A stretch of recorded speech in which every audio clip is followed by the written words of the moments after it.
Hi, boys and girls. My name's Karen Kolbe, and I'm coming to you today as Mother Goose. As Mother Goose, I like to go into the schools and read to the boys and girls.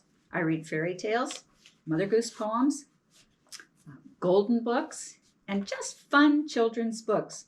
I usually bring Feathers with me. Feathers is my goose, and Feathers likes to listen to stories. I hope you like to listen to stories too. This is a story that will have to use your imagination. Do you remember what that means? Imagination is sometimes when we pretend. Like at Halloween, sometimes we go trick-or-treating and we pretend to be another character or a singer or a dancer or a ghost or a goblin or a scarecrow. So we're pretending. And that's what we have to do. We have to use our imagination sometimes when we are reading stories. We'll read about sometimes castles or kings and queens. And so we have to stop and use our imagination. This story is called Cinderella. Once there was a girl named Ella who was good and kind and beautiful. But her stepmother was vain and selfish, and her two stepsisters were just as bad. They made Ella do all the hard work. Since she was often covered in dirt and cinders, they called her Cinderella. And here they are. Here's Cinderella, her mother and her two sisters. Here's Cinderella, and she's the one who's doing the work. One night, the prince was having a grand ball, but Cinderella's stepmother wouldn't let her go. Alone and lonely, Cinderella began to cry. Her tears were falling freely when her fairy godmother appeared. Tapping things with a magic wand, the fairy godmother changed a pumpkin into a splendid coach. A coach is something that you ride in. 6 mice turned into horses, and a rat became the coachman. That's the person who drives the coach. Then the fairy godmother touched Cinderella with her wand. Instantly, her raggedy clothes turned into a pink gown and silver slippers. Smiling, the fairy godmother said, "Do not stay late at the ball, my dear, for at the stroke of midnight, the magic will all end, and it will be just like it was before."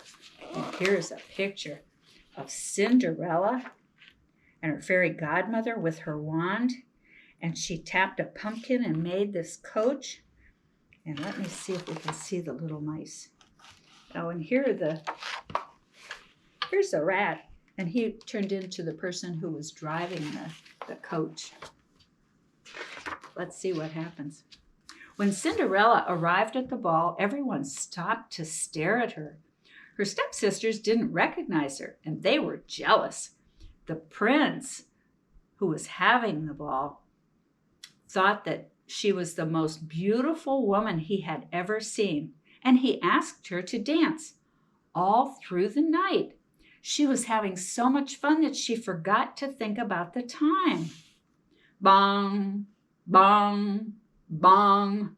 The clock began to strike midnight. Suddenly, Cinderella ran out the door and down the steps.